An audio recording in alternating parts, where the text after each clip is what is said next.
Hello दोस्तों, स्वागत है आपका आपके अपने यूट्यूब चैनल दिसार जी के जीएस क्लासेस में। दोस्तों, आप सब लोग कैसे हैं? उम्मीद करते हैं आप सब लोग अच्छे होंगे, स्वस्थ होंगे, मस्त होंगे और अपनी तैयारी बेहतरीन तरीके से आप सभी कर रहे होंगे। दोस्तों, हम आपको करवा रहे हैं यूथ की जीएस बुक जो है रेलवे की 101 राउंड वाली, जिसमें दोस्तों आज हम आपको करवाने वाले हैं प्रैक्टिस सेट नंबर 1 से लेके 5 तक के विथ एक्स्ट्रा फैक्ट के साथ में। दोस्तों, एक क्वेश्चन के साथ आपको हम एक्स्ट्रा फैक्ट भी कराएंगे ताकि उससे संबंधित कोई क्वेश्चन और आए तो आप उसको बना पाए। दोस्तों, वीडियो अच्छा लगे वीडियो को लाइक कीजिए, शेयर कीजिए, कमेंट कीजिए। चैनल पर नए हैं चैनल को सब्सक्राइब कर लीजिए पल पल की अपडेट के लिए। हमसे जुड़ने के लिए आप हमारा टेलीग्राम चैनल ज्वाइन कर सकते हैं। टेलीग्राम चैनल का लिंक मैंने डिस्क्रिप्शन बॉक्स में आपको दे दिया है। चलिए दोस्तों, देर ना करते हुए स्टार्ट करते हैं आज का अपना सेशन और देखते हैं जनरल साइंस का प्रैक्टिस सेट नंबर 1 से 5 तक के सारे सेट का सॉल्यूशन। किस भौतिक राशि का मात्रक वोल्ट प्रति एम्पियर होता है? दोस्तों, प्रतिरोध का मात्रक जो है ये क्या होता है? वोल्ट प्रति एम्पियर होता है। धारा का मात्रक क्या होता है? एम्पियर होता है। कार्य का मात्रक जूल होता है। और आवेश की बात करें तो आवेश का मात्रक कूलाम होता है। ठीक है। किसी चालक के सिरों पर लगाया गया विभवांतर तथा उसमें प्रभावित धारा के अनुपात को उस चालक का हम क्या बोलते हैं? प्रतिरोध बोलते हैं। मतलब आर बराबर क्या होता है? वी अपॉन आई होता है। किसी चालक के सिरों पर 1 वोल्ट का विभवांतर वी लगाने पर उसमें प्रभावित धारा 1 एम्पियर हो तो चालक का प्रतिरोध क्या होगा? 1 ओम होगा। ठीक है। देखते हैं अगला क्वेश्चन। एक सेल के विस्फोट के बाद कई टुकड़े अलग अलग दिशाओं में उड़ जाते हैं। इस स्थिति में क्या संरक्षित रहता है? दोस्तों, संवेग जो है क्या रहता है? संरक्षित रहता है। जब सेल के विस्फोट हो जाते हैं तो ये कई टुकड़ों में और अलग अलग दिशाओं में उड़ जाते हैं। तो इस स्थिति में जो है संवेग जो है स्थिर रहता है या संरक्षित रहता है। प्रकाश की गति अधिकतम निम्न में से किस माध्यम में होती है? दोस्तों, प्रकाश की गति अधिकतम जो होती है ये होती है निर्वात में। इसमें होती है निर्वात में होती है। देख लेते हैं माध्यम और प्रकाश की चाल। दोस्तों, निर्वात में जो प्रकाश की चाल होती है वो होती है 3 इंटू 10⁸। पानी की बात करें तो पानी में होती है 2.25 इंटू 10⁸। कांच की बात करें तो कांच में होती है 2 इंटू 10⁸। निर्वात की तुलना में हवा में प्रकाश की चाल 0.03% कम, पानी में 25% कम तथा कांच में 35% कम होती है। ठीक है। निर्वात में प्रकाश की चाल सबसे अधिक होती है। देखते हैं अगला क्वेश्चन। जब प्रकाश जल से होते हुए हवा में प्रवेश करता है तो उसका डैश बदल जाती है। तो दोस्तों, जब भी प्रकाश जल से होते हुए हवा में प्रवेश करता है तो उसकी चाल बदल जाती है। क्या बदल जाती है? चाल बदल जाती है। जब प्रकाश जल से होते हुए हवा में प्रवेश करता है तो उसकी चाल बदल जाती है। प्रकाश निर्वात में भी गमन करता है। इसकी चाल निर्वात में अन्य माध्यमों की अपेक्षा सबसे अधिक होती है। किसमें अधिक होती है? निर्वात में। विभिन्न माध्यमों में प्रकाश की चाल निम्न है। जैसे निर्वात की बात करें, अभी हमने आपको बताया 3 इंटू 10⁸ मीटर प्रति सेकेंड। पानी में कितनी होती है? 2.25 इंटू 10⁸ मीटर प्रति सेकेंड। तारपीन के तेल की बात करें दोस्तों तो ये होती है कितनी? 2.04 इंटू 10⁸ मीटर प्रति सेकेंड होती है प्रकाश की चाल तारपीन के तेल में। देखते हैं अगला क्वेश्चन। प्रिज्म द्वारा इनमें से किस रंग की प्रकाश किरण का विचलन अधिकतम होगा? तो दोस्तों, विचलन जो होता है सबसे अधिकतम वो होता है बैगनी रंग के प्रकाश का। कौन से रंग का? बैगनी रंग का। सबसे कम किसका होता है? लाल रंग का होता है। ठीक है। देखते हैं एक्स्ट्रा फिट के बारे में दोस्तों। प्रिज्म द्वारा बैगनी रंग की प्रकाश विकिरण का विचलन अधिकतम होता है और लाल रंग के लिए क्या होता है? न्यूनतम होता है। जब एक प्रकाश की किरण को प्रिज्म से गुजारा जाता है तो वह अपने संघटक रंगों में विभाजित हो जाती है। इस घटना को हम प्रकाश का वर्ण विक्षेपण कहते हैं। क्या बोलते हैं? प्रकाश का वर्ण विक्षेपण कहते हैं। देखते हैं अगला क्वेश्चन।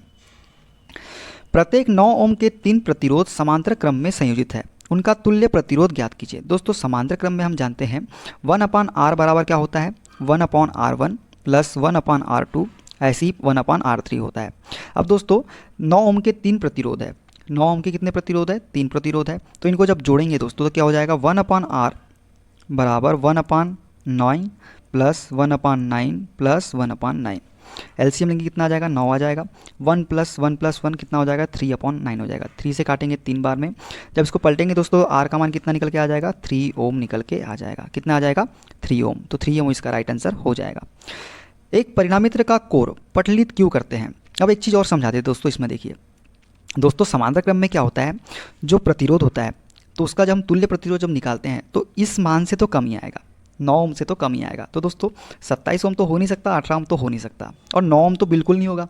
डायरेक्टली हम एक ट्रिक के माध्यम से इसको याद रख ले तो 3 ओम हमारा हो जाएगा, क्योंकि समांतर क्रम में जो प्रतिरोध का मान होता है वो सबसे कम वाले प्रतिरोध के मान से भी कम होता है। इसीलिए 27 हो नहीं सकता, 18 हो नहीं सकता, 9 ओम हो नहीं सकता। तो 3 ओम इसका राइट आंसर हो जाएगा। देखते हैं अगला क्वेश्चन।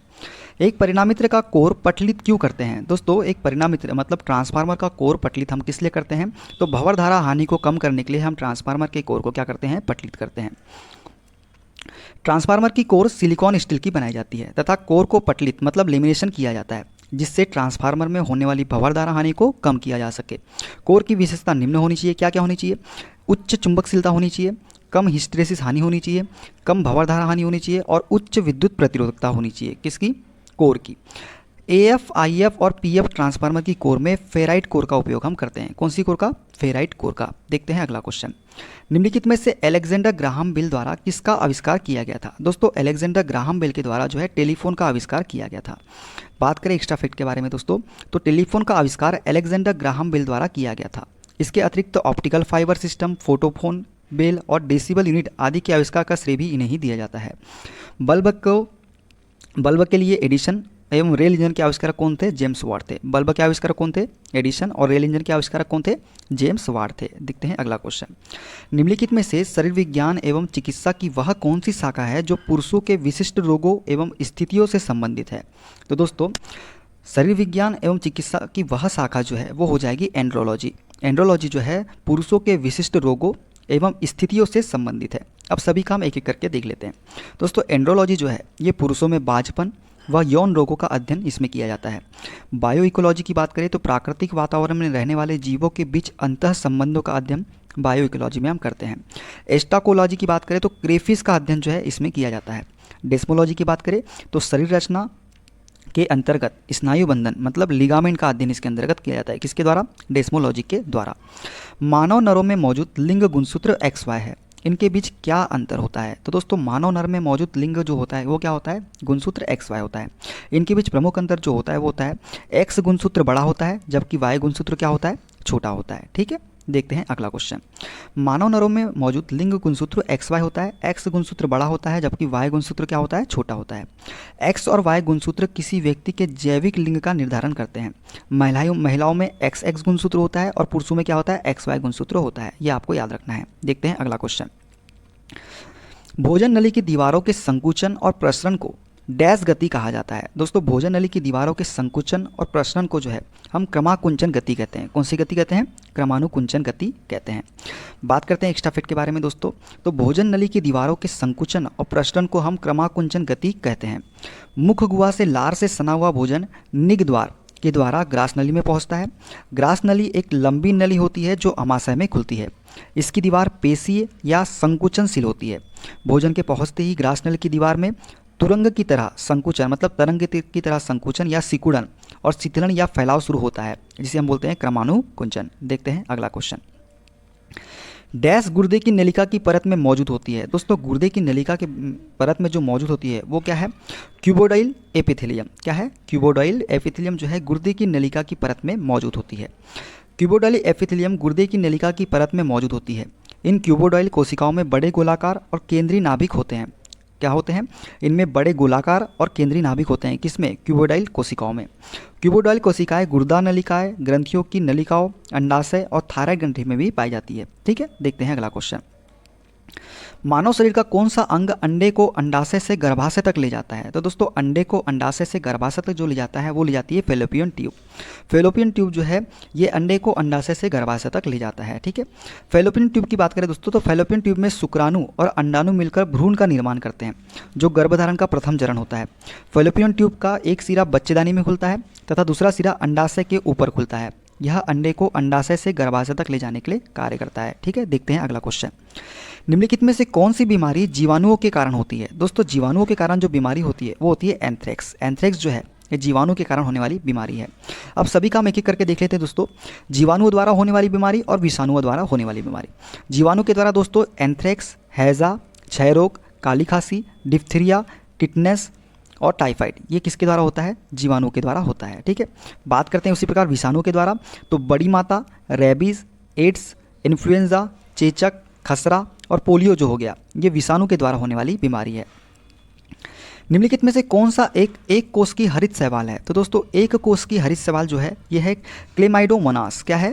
क्लेमाइडोमोनास जो है एक कोष की हरित शैवाल है। ठीक है, क्लेमाइडोमोनास क्लोरोफाइसी वर्ग के क्लोरोफाइट समुदाय का एक कोष की हरित शैवाल है। क्लोरोफाइसी वर्ग का ही शैवाल वाल्वाक्स जल में कॉलोनी बनाकर रहता है। कॉलोनी के सदस्यों की संख्या असंख्य होती है। स्पाइरोगारा एक शैवाल है इसमें क्लोरोफिल पाया जाता है। जो स्पायरोगाला क्या है, ये क्या है, एक शैवाल है, इसमें क्या पाया जाता है, क्लोरोफिल पाया जाता है। अतः प्रकाश संश्लेषण की क्रिया द्वारा अपना भोजन स्वयं बनाता है। कौन, स्पायरोगाइरा। देखते हैं अगला क्वेश्चन।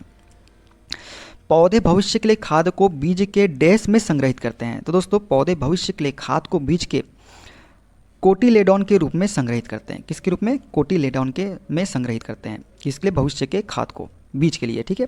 बीजांड से जो है दोस्तों बीज का निर्माण होता है। पौधे खाद को बीज के बीजपत्रों में संग्रहित करते हैं। उल्लेखनीय है कि निषेचन के बाद बीजांड से बीज बन जाते हैं। बीज में प्रायः एक बीजावरण तथा भ्रूण होता है।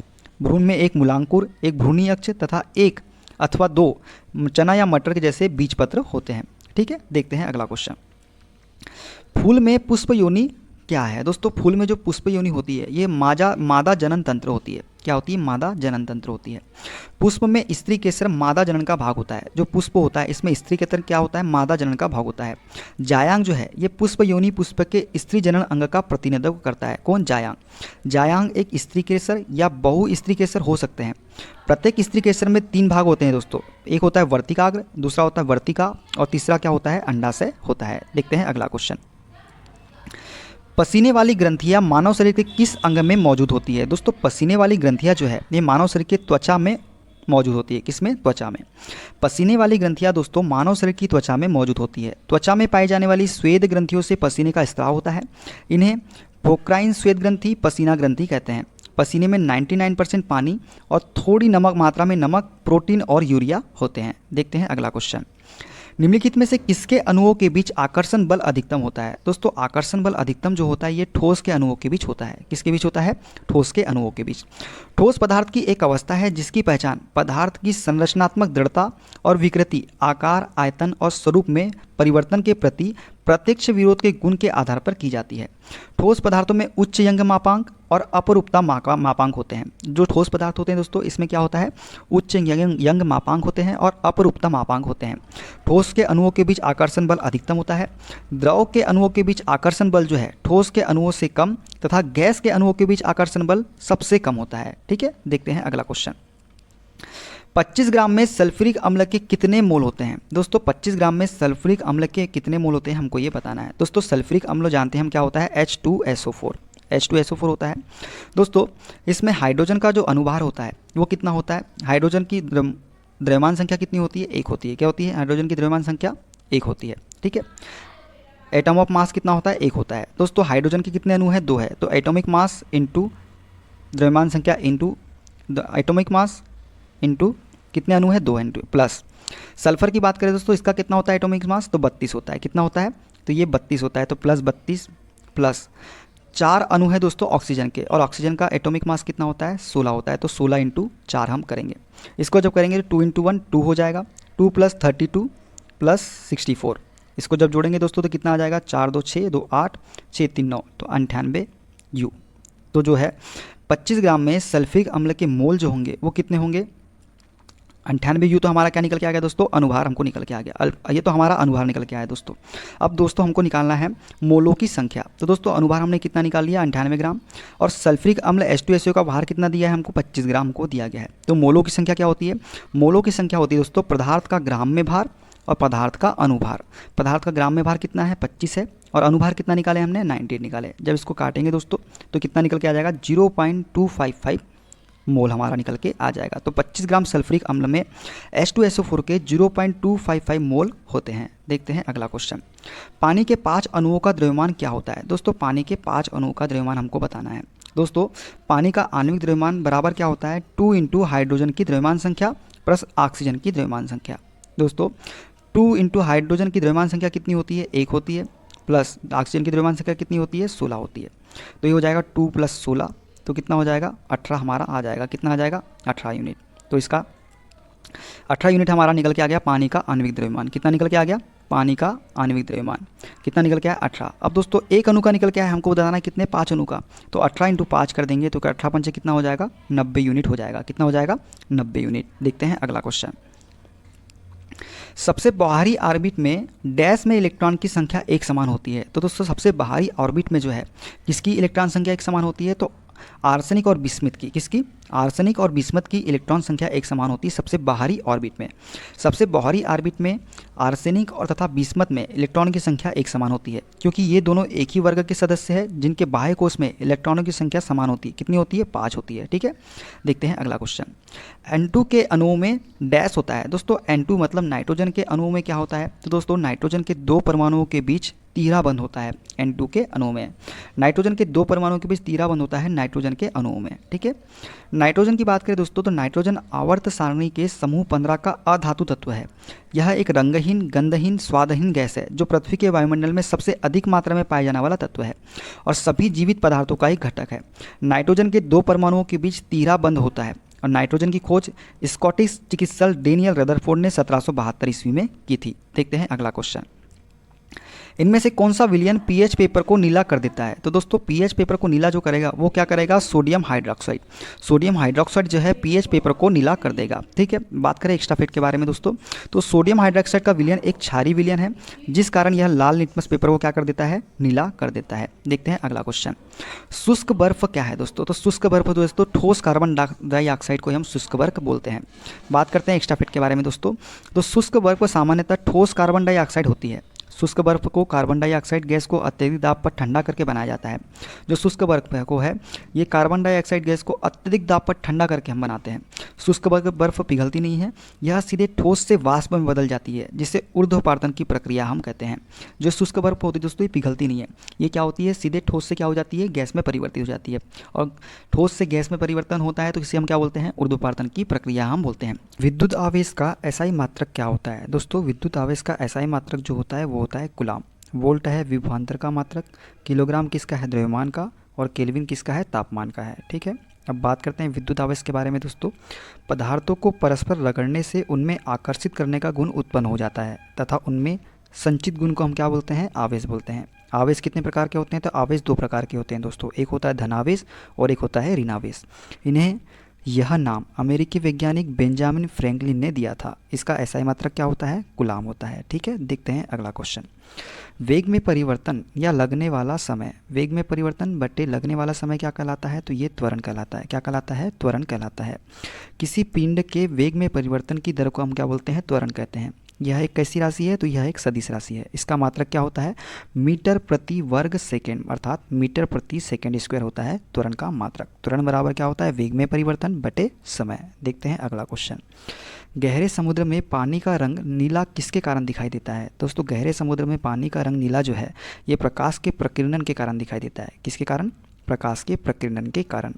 गहरे समुद्र में पानी का रंग प्रकाश के प्रकीर्णन के कारण नीला दिखाई देता है। प्रकाश के प्रकीर्णन के अन्य उदाहरण कौन कौन से हैं? एक आकाश का नीला दिखाई देना, सूर्योदय और सूर्यास्त के समय सूर्य का रंग लाल दिखाई देना, खतरे के संकेतों में लाल रंग के प्रकाश का प्रयोग किया जाना, ये किसका उदाहरण है? प्रकाश के प्रकीर्णन के उदाहरण है। देखते हैं अगला क्वेश्चन। बारिश की बूंदों के माध्यम से सूर्य के प्रकाश के अपवर्तन के कारण एक इंद्रधनुष देखा जाता है। इसका अर्थ यह है कि डैश। तो दोस्तों बारिश की बूंदों के माध्यम से सूर्य के प्रकाश के अपवर्तन के कारण एक इंद्रधनुष देखा जाता है। इसका अर्थ है सूर्य की रोशनी क्या है? बहुरंगी है। क्या है? सूर्य की रोशनी बहुरंगी है। इंद्रधनुष दोस्तों आमतौर पर बारिश होने के बाद आसमान में दिखाई देने वाला एक प्राकृतिक वर्णक्रम होता है। यह वातावरण में मौजूद पानी की छोटी छोटी बूंदों द्वारा सूर्य के प्रकाश के बिखरने के कारण होता है। इसमें सूर्य के बहुरंगी प्रकाश का मिश्रण होता है। देखते हैं अगला क्वेश्चन। दो चालक समान दिशा में धारा ले जाने पर क्या करते हैं? दोस्तों जब दो चालक समान दिशा में धारा ले जाते हैं तो ये चालक एक दूसरे को क्या करते हैं? आकर्षित करते हैं। क्या करते हैं? आकर्षित करते हैं। जब दो चालक समान दिशा में धारा ले जा रहे होते हैं तो उनके बीच आकर्षण बल लगता है तथा जब दो चालक समान में विपरीत दिशा में धारा ले जा रहे होंगे, क्या मतलब विपरीत दिशा में धारा को ले जाते हैं तो अब उनके बीच प्रतिकर्षण बल का उपयोग होता है। दोस्तों जब समान धारा निकलती है तो क्या होता है? आकर्षण मतलब अट्रैक्शन फोर्स होता है और विपरीत जब धारा बहती है तो क्या होता है? रिपल्सन फोर्स मतलब प्रतिकर्षण बल लगता है। देखते हैं अगला क्वेश्चन। 10 ओम, 15 ओम और 30 ओम के तीन प्रतिरोध श्रेणी क्रम में संयोजित है। संयोजन का प्रतिरोध क्या होगा? दोस्तों 10 ओम, 15 ओम, 30 ओम ये किस क्रम में है? श्रेणी क्रम में है। तो हम जानते हैं दोस्तों श्रेणी क्रम में क्या होता है? R बराबर होता है R1 plus R2 plus R3 ऐसी डेस होता है। तो दोस्तों इन तीनों को हम जब जोड़ेंगे तो कितना हो जाएगा? 10, 15, 25, 25, 30, 25, 30, 55। तो 55 ओम इसका राइट आंसर हो जाएगा। कितना हो जाएगा? 55 ओम राइट आंसर हो जाएगा। देखते हैं अगला क्वेश्चन। प्रत्यावर्ती धारा का आविष्कार डैश द्वारा किया गया था। दोस्तों प्रत्यावर्ती धारा का आविष्कार जो है ये निकोला टेस्ला के द्वारा किया गया था। किसके द्वारा? निकोला टेस्ला के द्वारा। आविष्कार और आविष्कारक की बात करें दोस्तों तो प्रत्यावर्ती धारा निकोला टेस्ला ने किया था आविष्कार। ग्रामोफोन की बात करें तो थॉमस एडिसन ने इसकी खोज की थी। गुरुत्वाकर्षण नियम की बात करें तो आइजैक न्यूटन ने। प्रकाश विद्युत प्रभाव की बात करें तो अल्बर्ट आइंस्टीन। और एक्स किरणों की खोज की बात करें तो विलियम रॉन्टेजर ने एक्स किरणों की खोज की थी। अतिचालकता की बात करें तो जॉन बार्डिन ने अतिचालकता की खोज की थी। और रडार की बात करें दोस्तों तो रॉबर्ट वाटसन वाट ने रडार की खोज की थी। देखते हैं अगला क्वेश्चन। ऑन्कोलॉजी किस बीमारी के उपचार से जुड़ा हुआ है? दोस्तों ऑन्कोलॉजी की बात करें तो ये जुड़ा हुआ है कैंसर की बीमारी से। कौन सी बीमारी से? कैंसर की बीमारी से। ऑन्कोलॉजी दोस्तों कैंसर से संबंधित चिकित्सा विज्ञान की एक शाखा है। कैंसर रोग में कोशिकाओं की अनियंत्रित वृद्धि होती है, इससे कर्क रोग कहते हैं। क्या कहते हैं? इसे हम कर्क रोग कहते हैं। बात करते हैं अस्थि सुशीरता की, मतलब ऑस्टियोपोरोसिस की बात करें दोस्तों तो यह उम्र संबंधित विकार है जिसमें अस्थि के पदार्थों में कमी से अस्थि भंग की प्रबल संभावना होती है। एस्ट्रोजन स्तर में कमी इसका सामान्य कारण है। बात करते हैं मधुमेह की दोस्तों तो एक लंबी अवधि में उच्च रक्त शर्करा के स्तर की बढ़ोतरी होती है। यह अग्न्याशय मतलब पेनक्रियास के बीटा कोशिका से व्याप्ति इंसुलिन का उत्पादन नहीं होने के कारण होता है। जो मधुमेह होता है क्या होता है? जो बीटा कोशिका होती है इसमें इंसुलिन का उत्पादन नहीं होने के कारण होता है। किसमें? अग्न्याशय में। वृक्क संबंधी विफलता मतलब रिनल फेलर की बात करें दोस्तों तो वृक्कों की खराबी के कारण रक्त में संचय यूरिया की मात्रा बढ़ जाती है जिसको यूरीमिया कहते हैं, जो बहुत खतरनाक होता है तथा वृक्कीय विफलता का मुख्य कारण होता है। कौन सा? वृक्क संबंधी विफलता में। देखते हैं अगला क्वेश्चन। निम्नलिखित रोगों में से कौन सा एक अनुवांशिक विकार है? दोस्तों अनुवांशिक विकार जो होता है ये होता है थैलेसीमिया। कौन सा? थैलेसीमिया जो है एक अनुवांशिक विकार है। बात करते हैं एक्स्ट्रा फैक्ट के बारे में दोस्तों तो थैलेसीमिया एक अनुवांशिक विकार है। ये बच्चों को माता पिता से अनुवांशिक तौर पर मिलने वाला रक्त रोग है। थैलेसीमिया की बात करें दोस्तों तो थैलेसीमिया ऑटोसोमल अप्रभावी अनुवांशिकी विकार है। यह तब होता है जब जनकों से संतति में तभी प्रवेश करता है जबकि दोनों जनक जीन वाहक होते हैं। जब दोनों जनक जीन वाहक होते हैं दोस्तों तो यह संतति में तभी प्रवेश करता है, मतलब विषम युग्मक में होते हैं जब। देखते हैं अगला क्वेश्चन। अग्नाशी रस में मौजूद डैश एंजाइम प्रोटीन को एमिनो एसिड में परिवर्तित करता है। दोस्तों अग्नाशी रस में मौजूद कौन सा एंजाइम होता है? ट्रिप्सिन। ट्रिप्सिन एंजाइम जो है दोस्तों प्रोटीन को अमीनो एसिड में परिवर्तित करता है। अग्नाशय रस में मौजूद सभी एंजाइम निष्क्रिय अवस्था में होते हैं दोस्तों, जिसमें trypsinogen, chymotrypsinogen, procarboxypeptidase, amylase, lipase, nuclease trypsinogen enzyme को एंट्रोकाइजेन द्वारा सक्रिय किया जाता है जो आती म्यूकोसा द्वारा स्रावित होता है तथा ट्रिप्सिनोजेन को सक्रिय ट्रिप्सिन में बदल देता है। क्या करता है? ट्रिप्सिनो को सक्रिय ट्रिप्सिन में बदलता है। ट्रिप्सिन अग्नाशय रस में उपस्थित सभी एंजाइम को सक्रिय कर देता है। जो ट्रिप्सिन होता है ये अग्नाशय रस में सभी उपस्थित एंजाइम जो होते हैं इसको क्या कर देता है? सक्रिय कर देता है। देखते हैं अगला क्वेश्चन। मानव शरीर में कितनी मेरु तंत्रिकाएं मतलब स्पाइनल नर्व्स होती है? तो दोस्तों मानव शरीर में जो है 31 जोड़ी क्या होती है? मेरु तंत्रिकाएं मतलब स्पाइनल नर्व्स होती है। बात करते हैं एक्स्ट्रा फैक्ट के बारे में दोस्तों तो मानव शरीर का वह तंत्र जो सोचने, समझने तथा किसी चीज़ को याद रखने के साथ ही विभिन्न अंगों के कार्य में सामंजस्य तथा संतुलन स्थापित करने का कार्य करता है, तंत्रिका तंत्र कहलाता है। तंत्रिका तंत्र क्या है दोस्तों? जो सोचने, समझने तथा किसी चीज़ को याद रखने के साथ ही विभिन्न अंगों के कार्यों में सामंजस्य तथा संतुलन स्थापित करता है, वही क्या कहलाता है? तंत्रिका तंत्र कहलाता है। परिधि तंत्रिका तंत्र मस्तिष्क एवं मेरुरज्जु से निकलने वाली तंत्रिकाओं का बना होता है। जो परिधि तंत्रिका तंत्र होता है दोस्तों ये मस्तिष्क और मेरुरज्जु से निकलने वाली तंत्रिकाओं का बना होता है। मस्तिष्क से निकलने वाली सभी कपाली तंत्रिकाएं मतलब क्रेनियल नर्व्स जो है तथा मेरुरज्जु से निकलने वाली सभी तंत्रिकाएं मेरु तंत्रिकाएं मतलब स्पाइनल नर्व्स कहलाती है। अच्छा दोस्तों, जो मस्तिष्क से निकलने वाली सभी कपाली तंत्रिकाएं होती है ना, और तथा मेरुरज्जु से निकलने वाली सभी क्या तंत्रिकाएं क्या होती है? मेरु तंत्रिकाएं होती है। क्या कहलाती है? ये कहलाती है। मनुष्य में दोस्तों 12 जोड़ी कपाल तंत्रिकाएं होती है और 31 जोड़ी मेरु तंत्रिकाएं होती है, तो ये आपको याद रखना है। देखते हैं अगला क्वेश्चन। नर और मादा युग्मक आपस में मिलकर डैश बनाते हैं। दोस्तों नर और मादा युग्मक आपस में मिलकर युग्मनज का निर्माण करते हैं। किसका? युग्मनज का। नर और मादा युग्मकों के युग्मन संयोग द्वारा बनी कोशिका युग्मनज या युग्मनज कहलाती है। युग्मनज बनाने के लिए नर और मादा युग्मकों के युग्मन का प्रक्रम निषेचन कहलाता है।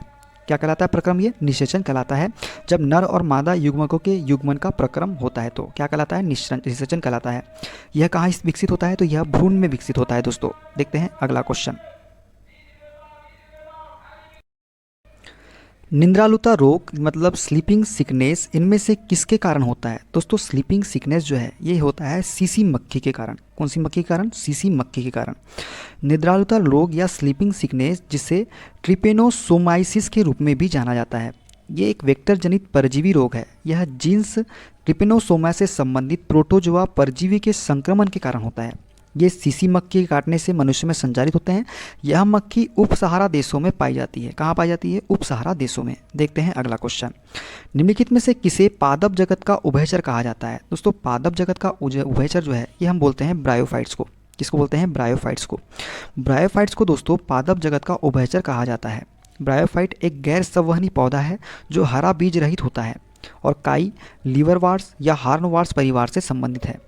ब्रायोफाइट में दोस्तों जाइलम और फ्लोएम उत्तक की कमी होती है। किसकी कमी होती है? जाइलम और फ्लोएम उत्तक की। ब्रायोफाइट की बात करें तो पादप जो है मिट्टी में रहते हैं, लेकिन प्रजनन के लिए पानी की आवश्यकता होती है। ये नम, आर्द्र और छायादार वातावरण पसंद करते हैं। कौन से? ब्रायोफाइट्स। देखते हैं अगला क्वेश्चन। पादपों में निषेचन के बाद बीजांड डैश में परिवर्तित हो जाता है। दोस्तों पादपों में निषेचन के बाद बीजांड जो है ये बीज में परिवर्तित हो जाता है। किसमें? बीज में। पादपों में निषेचन के बाद बीजांड बीज में परिवर्तित हो जाता है। आवर्त बीजों में लैंगिक जनन का अंतिम परिणाम क्या होता है? बीज होता है। एक बीज में विशिष्ट रूप से बीज आवरण, बीज पर्व तथा एक भ्रूण अक्ष समाहित होता है। पुष्प आवर्त बीजियों में लैंगिक जनन के आधार है। पुष्प जो है आवर्त बीजियों में लैंगिक जनन के क्या है? आधार है। कौन? पुष्प। पुष्पों में पुकेसर के पुमंग नरजनन अंग का प्रतिनिधित्व करते हैं, जबकि स्त्री केसर के जायांग जो है संगीत मादा जनन अंगों का प्रतिनिधित्व करते हैं। ठीक है, देखते हैं अगला क्वेश्चन। तने के जरिए डैश फैलता है। दोस्तों तने के जरिए जो है गुलाब फैलता है। क्या फैलता है? गुलाब फैलता है। गुलाब का पौधा दोस्तों कायिक प्रवर्धन द्वारा अपने तने से ही नई संतति उत्पन्न करता है। कायिक प्रवर्धन एक प्रकार का अलैंगिक जनन है जिसमें पादप के मूल, तने, पत्ती अथवा कली जैसे किसी कायिक अंग द्वारा नया पादप प्राप्त किया जाता है। देखते हैं अगला क्वेश्चन। ग्लूकोमीटर के बारे में निम्नलिखित में से कौन सा कथन सही है? दोस्तों ग्लूकोमीटर जो है यह एक चिकित्सक उपकरण है। यह एक गैर चिकित्सक उपकरण है। इसका उपयोग हवा में ऑक्सीजन के स्तर को नापने के लिए किया जाता है। इसका उपयोग हवा में नाइट्रोजन के स्तर को नापने के लिए किया जाता है। तो दोस्तों सही कथन हमको बताना है, क्या हो जाएगा? तो दोस्तों ग्लूकोमीटर जो होता है यह एक चिकित्सक उपकरण है। कौन सा उपकरण है? चिकित्सक उपकरण है। ग्लूकोमीटर की बात करें दोस्तों तो ग्लूकोमीटर एक चिकित्सक उपकरण है। इसके द्वारा रक्त में ग्लूकोज की मात्रा ज्ञात की जाती है। इस उपकरण द्वारा मधुमेह रोगी अपने घर पर ही स्वयं बिना किसी की सहायता के नियमित अंतराल में रक्त शर्करा की जांच कर सकते हैं। इसके साथ ही साथ हाइपरग्लाइसीमिया, उच्च रक्त शर्करा के स्तर को मापने के लिए भी इसका प्रयोग हम करते हैं। देखते हैं अगला क्वेश्चन। डैश में विसरण अत्यधिक तीव्रता से होता है। तो दोस्तों गैसों में विसरण की दर क्या होती है? सर्वाधिक होती है। पदार्थ की तीन अवस्था दोस्तों ठोस, द्रव और गैस में से गैस पदार्थ की वह भौतिक अवस्था है जिसका आकार व आयतन दोनों अनिश्चित होते हैं। गैसों में विसरण अत्यधिक तीव्रता से होता है क्योंकि गैस के अणुओं में आकर्षण एवं प्रतिकर्षण नहीं होता है। ठीक है, देखते हैं अगला क्वेश्चन। CO2 के 10 मोल्स का द्रव्यमान कितना होता है? दोस्तों CO2 के 10 मोल का द्रव्यमान हमको बताना है। तो दोस्तों हम निकाल लेते हैं CO2 के 1 मोल का द्रव्यमान कितना होगा पहले। ठीक है, सबसे पहले क्या निकालेंगे? CO2 के 1 मोल का द्रव्यमान। ठीक है, हम निकालते हैं। तो दोस्तों CO2 के 1 मोल का द्रव्यमान हो जाएगा C+O2 का द्रव्यमान। दोस्तों कार्बन का द्रव्यमान संख्या कितनी है? 12 है, प्लस ऑक्सीजन के कितने अणु है? 2 है, और द्रव्यमान संख्या कितनी है? 16 है। तो 2 × 16 तो ये हो जाएगा दोस्तों 12 + 32, ये हो जाएगा 44। दोस्तों तो 1 मोल का द्रव्यमान कितना निकल के आ गया? 44 निकल के आ गया। हमको 10 का पूछा है दोस्तों, 10 से मल्टीप्लाई कर देंगे तो कितना आ जाएगा? 440 इसका राइट आंसर हो जाएगा। कितना आ जाएगा? 440। तो ये इसका राइट आंसर होगा 440। देखते हैं अगला क्वेश्चन। सभी तत्वों के सापेक्ष परमाणविक द्रव्यमान डैश के एक परमाणु के संबंध में पाए गए हैं। तो दोस्तों ये C12 के कार्बन 12 सभी तत्वों के सापेक्ष परमाणविक द्रव्यमान जो है कार्बन 12 के एक परमाणु के संबंध में पाए गए हैं। ठीक है, किसी तत्व के सापेक्षी परमाणु द्रव्यमान को कार्बन 12 समस्थानिक परमाणु के द्रव्यमान के 1/12वें भाग के अनुपात द्वारा व्यक्त किया जाता है। अर्थात किसी तत्व का परमाणु द्रव्यमान वह संख्या है जो यह बताती है कि उस तत्व के एक परमाणु का द्रव्यमान C12 के एक परमाणु के द्रव्यमान के 12वें भाग से कितना गुना भारी है। ठीक है, देखते हैं अगला क्वेश्चन।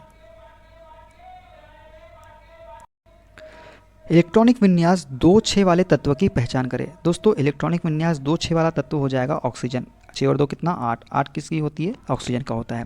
दोस्तों ऑक्सीजन की परमाणु संख्या जो होती है वो क्या होती है, 8 होती है, तथा इसका इलेक्ट्रॉनिक विन्यास क्या होता है, 1s square 2s square 2s square 2p4 होगा, अतः ऑक्सीजन 2 और 6।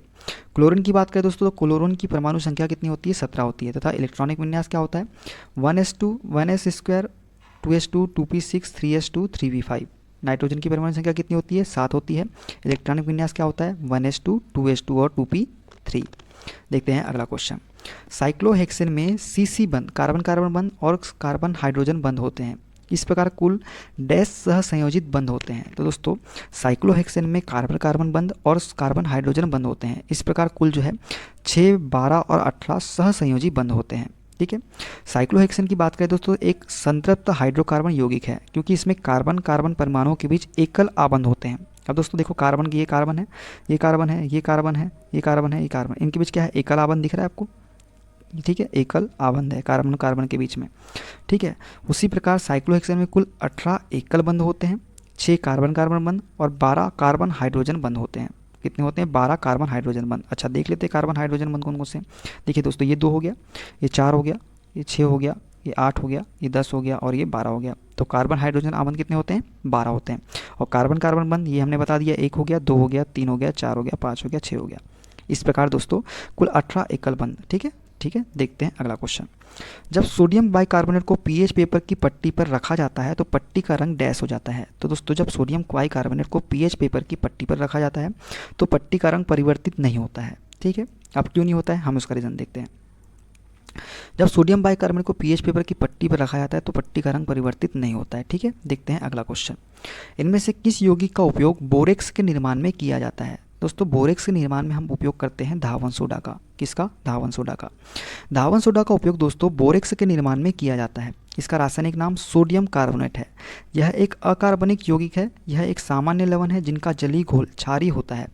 जल की कठोरता दूर करने में इसका उपयोग हम करते हैं। किसका, धावन सोडे का। यह जल में अति विलय है। इसका अणुसूत्र क्या है, Na2CO3.10H2O। ठीक है, ये इसका धावन सोडे का अणुसूत्र है। दबाव की एसआई इकाई क्या है। दोस्तों दबाव की या दाब की एसआई इकाई जो होती है वो होती है न्यूटन प्रति वर्ग मीटर। क्या होती है, न्यूटन प्रति वर्ग मीटर। किसी सतह के एकांक क्षेत्रफल पर लगने वाले बल को क्या बोलते हैं, हम दाब बोलते हैं। दाब P बराबर क्या होता है, पृष्ठ के लंबवत बल F और पृष्ठ का क्षेत्रफल A, मतलब P बराबर होता है F/A, क्षेत्रफल बल बटे क्षेत्रफल। दाब एक कैसी राशि है, तो दाब एक अदिश राशि है। इसका एसआई मात्रक न्यूटन प्रति वर्ग मीटर या पास्कल होता है। देखते हैं अगला क्वेश्चन। एक बहुत पुराने मॉडल की पेंडुलम घड़ी की कार्य पद्धति पूरी तरह से डैश थी। दोस्तों एक बहुत पुराने मॉडल की पेंडुलम घड़ी की कार्य पद्धति पूरी तरह से कैसी थी, मैकेनिकल थी। कैसी थी, मैकेनिकल थी। एक पुराने मॉडल की लोलक घड़ी या पेंडुलम क्लॉक वह है जिसमें समय प्रदर्शित करने वाली प्रणाली का चालन जो है एक लोलक की सहायता से होता था। यह पूरी तरह मैकेनिकल थी। इसका आविष्कार सन 1656 ईस्वी में क्रिश्चियन हाइगेंस ने किया था। किसने किया था, क्रिश्चियन हाइगेंस ने। देखते हैं अगला क्वेश्चन। एक समतल दर्पण द्वारा बनाई गई छवि की विशेषताएं क्या होती है। दोस्तों एक समतल दर्पण के द्वारा बनाई गई छवि जो होती है वो होती है समान आकार की, सीधी होती है और पार्श्व तौर पर उल्टी तथा आभासी होती है। एक समतल दर्पण द्वारा बनाई गई छवि। ठीक है, ऐसे दर्पण दोस्तों जिनका परावर्तक पृष्ठ समतल हो वह समतल दर्पण कहलाता है। समतल दर्पण का उपयोग हम आईना बनाने में, मिरर बनाने में करते हैं। समतल दर्पण द्वारा बने प्रतिबिंब की प्रकृति आभासी और सीधी पार्श्व तौर पर उल्टी होती है तथा प्रतिबिंब दर्पण के पीछे उतनी दूरी पर बनता है जितनी दूरी पर वस्तु को दर्पण के सामने रखा जाता है। ठीक है, देखते हैं अगला क्वेश्चन। तारे रात को आसमान में क्यों टिमटिमाते हैं। तो दोस्तों तारे जो है आसमान में क्यों टिमटिमाते हैं, तो नक्षत्र प्रकाश के वायुमंडलीय अपवर्तन के कारण जो है तारे रात को आसमान में टिमटिमाते हैं। तारे रात को नक्षत्र प्रकाश के वायुमंडलीय अपवर्तन के कारण जो है टिमटिमाते हैं। पृथ्वी के वायुमंडल में प्रवेश करने के पश्चात पृथ्वी के पृष्ठ पर पहुंचने तक तारे का प्रकाश निरंतर अपरिवर्तित होता जाता है। चूँकि वायु की परतें स्थिर नहीं होती इसलिए हमें यह महसूस होता है कि तारे भिन्न भिन्न समयांतरालों में भिन्न भिन्न स्थितियों में हैं। यही कारण है कि तारे हमें टिमटिमाते हुए प्रतीत होते हैं। तारों का अपना प्रकाश होता है। सूर्य एक कैसा है, सूर्य एक तारा है। ठीक है, देखते हैं अगला क्वेश्चन। 10 वोल्ट के विभवांतर वाले दो बिंदुओं के बीच 4 कूलाम के चार्ज को स्थानांतरित करने में कितना काम किया जाता है। दोस्तों कार्य पूछा है कितना किया जाता है। हम जानते हैं दोस्तों W बराबर क्या होता है, QV होता है। क्या होता है, W बराबर QV होता है। ठीक है, तो W बराबर QV जब होता है तो हम जानते हैं W हमको निकालना है, Q हमको कितना दिया है, 4 दिया है, V हमको कितना दिया है, 10 दिया है। तब इसका मल्टीप्लाई करेंगे तो 40 हमारा आंसर आ जाएगा। कितना, 40 जूल। तो इसका राइट आंसर हो जाएगा ऑप्शन नंबर सी, 40 जूल। देखते हैं अगला क्वेश्चन। अत्यधिक प्रतिरोध वाले चालक को क्या कहा जाता है। दोस्तों अत्यधिक प्रतिरोध वाले चालक को हम बोलते हैं प्रतिरोधक। क्या बोलते हैं, प्रतिरोधक बोलते हैं। ठीक है, जब किसी पदार्थ को 0 केल्विन तक ठंडा किया जाता है तो उसका प्रतिरोध पूर्णतः शून्य प्रतिरोधकता प्रदर्शित करता है। उनके इस गुण को अतिचालकता, सुपर कंडक्टिविटी कहते हैं। अतः अत्यधिक प्रतिरोध वाले चालक को प्रतिरोधक हम कहते हैं। देखते हैं अगला क्वेश्चन। विद्युत बल्ब में प्रकाश देने वाले पतले तार को डैश कहा जाता है। दोस्तों विद्युत बल्ब में प्रकाश देने वाले तार को हम बोलते हैं क्या, फिलामेंट। क्या बोलते हैं हम, फिलामेंट। फिलामेंट किसका बना होता है, टंगस्टन का बनाते हैं दोस्तों। टंगस्टन का हम उपयोग करते हैं फिलामेंट के लिए। ठीक है, विद्युत बल्ब में प्रकाश देने वाले पतले तार को फिलामेंट कहा जाता है। विद्युत बल्ब में फिलामेंट के रूप में टंगस्टन धातु के तार का प्रयोग किया जाता है। देखते हैं अगला क्वेश्चन। सिलाई मशीन के निरूपित किस्म के आविष्कार के लिए प्रथम अमेरिकी पेटेंट किसे प्रदान किया गया था। दोस्तों सिलाई मशीन के निरूपित किस्म के आविष्कार के लिए प्रथम अमेरिकी पेटेंट जो है ये किसे प्रदान किया गया था, एलायस होवे को। किसे, एलायस होवे को प्रदान किया गया था सिलाई मशीन के निरूपित किस्म के आविष्कार के लिए। अलावेस होवे जो दोस्तों जिनका जन्म 9 जुलाई 1819 को हुआ था, यह एक अमेरिकी व्यवसायी थे जिन्होंने सन 1840 ईस्वी में सिलाई मशीन के लॉकटिज डिजाइन के लिए पहले अमेरिकी पेटेंट पुरस्कार से नवाजा गया था। इन्होंने अपने करियर की शुरुआत अमेरिका की एक टेक्सटाइल कंपनी में बतौर प्रशिक्षु शुरू की थी। ठीक है, देखते हैं अगला क्वेश्चन। निम्न में से किस प्राणी ऊतक में चपटी कोशिकाएं होती है। दोस्तों चपटी कोशिकाएं जो होती है ये सल्की उपकला ऊतक में होती है। किस में होती है, सल्की उपकला ऊतक में जो है चपटी कोशिकाएं होती है। बात करते हैं एक्स्ट्रा फैक्ट के बारे में दोस्तों, तो सल्की उपकला ऊतक एक चपटी कोशिकाओं के पतले स्तर से बनता है। जो सल्की उपकला ऊतक होता है दोस्तों एक चपटी कोशिकाओं के पतले स्तर से बनता है जिसके किनारे अनियमित होते हैं। यह ऊतक रक्त वाहिकाओं की भित्ति में तथा फेफड़े के वायुकोश में पाया जाता है और यह विसरण सीमा का कार्य करती है। किसका कार्य करती है, विसरण सीमा का कार्य करती है। ठीक है, देखते हैं अगला क्वेश्चन। डैश विकास के सिद्धांत से संबंधित है। तो दोस्तों विकास के सिद्धांत से संबंधित है चार्ल्स डार्विन। चार्ल्स डार्विन जो है ये विकास के सिद्धांत से संबंधित है। चार्ल्स डार्विन विकास के सिद्धांत से संबंधित है। विकास के डार्विन सिद्धांत का मूल तत्व प्राकृतिक चुनाव है। कुछ जीव प्रतिकूल वातावरण में जीवित रहने के बेहतर अनुकूलित होते हैं। जो कुछ जीव होते हैं प्रतिकूल वातावरण में जीवित रहने के बेहतर अनुकूलित होते हैं। अनुकूलन क्षमता वंशागत होती है। जो अनुकूलन क्षमता होती है दोस्तों वो कैसी होती है, वंशागत होती है। देखते हैं अगला क्वेश्चन। मानव हृदय में फुफ्फुसी शिरा डैश से जुड़ी होती है। दोस्तों मानव हृदय में फुफ्फुसी शिरा जो होती है ये बाएं आलिंद से जुड़ी होती है। कौन से, बाएं आलिंद से। मानव हृदय में फुफ्फुसी शिरा जो दोस्तों बाएं आलिंद से जुड़ी होती है। मानव हृदय एक 4 कक्षी पेशी अंग है जिसका आकार बंद मुट्ठी की भांति होता है। इसमें 2 आलिंद होते हैं और 2 निलय होते हैं। हृदय का कार्य पूरे शरीर में रक्त के निरंतर प्रवाह को बनाए रखना है। यह ऑक्सीजन की भरपाई करता है और कोशिकाओं और ऊतकों के बीच पोषक तत्वों का संचार करता है। कौन, हृदय। देखते हैं अगला क्वेश्चन। मस्तिष्क का कौन सा हिस्सा सांस लेने को नियंत्रित करता है। तो दोस्तों मस्तिष्क जो है मज्जा जो होता है ये सांस लेने को नियंत्रित करता है, मस्तिष्क का हिस्सा। बात करें एक्स्ट्रा फैक्ट के बारे में दोस्तों, तो मेडुला मस्तिष्क स्तंभ का सबसे निचले वाला भाग होता है। यह ऊपर की ओर पोन्स तथा नीचे की ओर सुषुम्ना या मेरुरज्जु स्पाइनल कोड के बीच स्थित होता है। मेडुला में हृदय स्पंदन की दर एवं प्रबलता, रुधिर वाहिनियों का व्यास, सांस लेने की दर, भोजन निगलना, खांसना, छींकना, हिचकी, जीभ की गति आदि के समन्वय केंद्र होते हैं। किसमें, मेडुला में, जो कि मानव की इन क्रियाओं का नियमन करते हैं। देखते हैं अगला क्वेश्चन। निषेचित अंडा युग्मज डैश की परत में समाविष्ट हो जाता है। तो दोस्तों निषेचित अंडा युग्मज जो है ये गर्भाशय की परत में समाविष्ट हो जाता है। कहाँ होता है, गर्भाशय में। नर के शुक्राणु और मादा के अंडाणु का सफल मेल निषेचन कहलाता है। दोस्तों जो नर के शुक्राणु होते हैं और मादा के जो अंडाणु होते हैं इनका जो मेल होता है यही क्या कहलाता है, निषेचन कहलाता है। मनुष्य में निषेचन की प्रक्रिया में स्त्री के अंडाणु के साथ पुरुष के शुक्राणु का मिलन होता है जिसके बाद ही स्त्री के गर्भाशय में निषेचन से युग्मनज बनता है। गर्भाशय में भ्रूण का विकास इसी निषेचित अंडे से होता है जो बाद में एक शिशु का रूप ले लेता है। देखते हैं अगला क्वेश्चन। निम्नलिखित में से कौन सा विकल्प सुमेलित नहीं है? दोस्तों मलेरिया जो होता है ये प्रोटोजोआ से होता है। खसरा बात करें दोस्तों तो ये हमारा गलत हो जाएगा, जीवाणु से नहीं होता है। टिटनेस की बात करें तो जीवाणु से होता है। टाइफाइड भी जो है ये भी जीवाणु से होता है। तो जो खसरा है ये हमारा सही सुमेलित नहीं है। अब सभी देख लेते दोस्तों। तो मलेरिया जो है दोस्तों प्रोटोजोआ होता है, जो प्लाज्मोडियम होता है, इसकी वजह से मलेरिया बीमारी होती है। टिटनेस की बात करें तो जीवाणु टिटेनस क्लोस्ट्रीडियम टिटानी जो है इसके द्वारा टिटनेस होता है। खसरे की बात करें तो वायरस जो है, वायरस की वजह से खसरा होता है। टाइफाइड किससे होता है? जीवाणु से होता है। देखते हैं अगला क्वेश्चन। निम्नलिखित में से किस पौधे को ब्रायोफाइटा के वर्ग में शामिल किया गया है? दोस्तों ब्रायोफाइटा के वर्ग में शामिल किया गया है रिक्सिया के वर्ग को।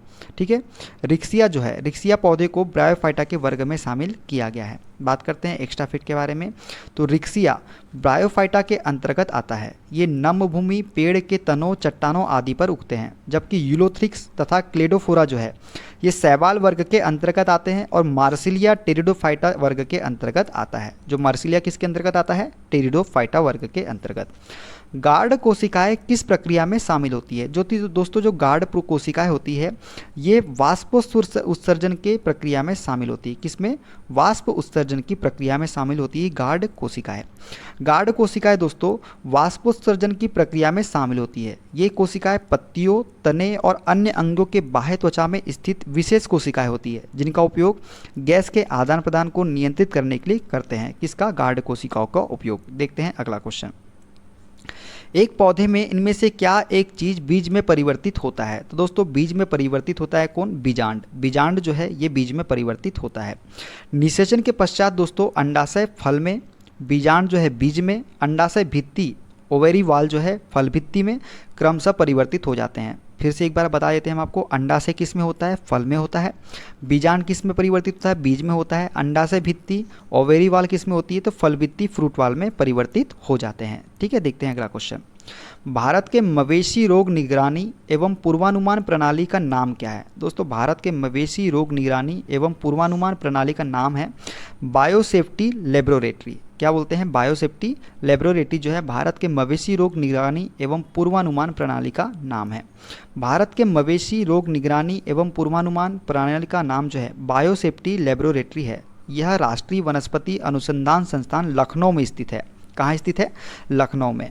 केंद्रीय औषधि अनुसंधान संस्थान लखनऊ में, केंद्रीय पर्यावरण इंजीनियरिंग अनुसंधान संस्थान नागपुर में तथा राष्ट्रीय गन्ना अनुसंधान संस्थान ये भी कहाँ स्थित है? लखनऊ में स्थित है। देखते हैं अगला क्वेश्चन। वह विजातीय मिश्रण जिसमें विलय के कण घुलते नहीं बल्कि पूरे माध्यम में निलंबित बने रहते हैं डैश कहलाता है? तो दोस्तों वह विजातीय मिश्रण जिसमें विलय के कण घुलते नहीं बल्कि पूरे माध्यम में निलंबित बने रहते हैं ये सस्पेंशन कहलाता है। क्या कहलाता है? सस्पेंशन कहलाता है। दोस्तों ऐसा विजातीय मिश्रण जिसमें विलय के कण घुलते नहीं है बल्कि पूरे माध्यम में निलंबित बने रहते हैं वह सस्पेंशन कहलाता है। देखते हैं अगला क्वेश्चन। 1 ग्राम हाइड्रोजन में कितने अणु होते हैं? दोस्तों 1 ग्राम हाइड्रोजन में कितने अणु होते हैं हमको बताना है। दोस्तों हाइड्रोजन का भार क्या होता है? दोस्तों दिया है हाइड्रोजन का भार 1 ग्राम। ठीक है, हाइड्रोजन का भार कितना है? 1 ग्राम। हाइड्रोजन परमाणु का परमाणु भार कितना होता है?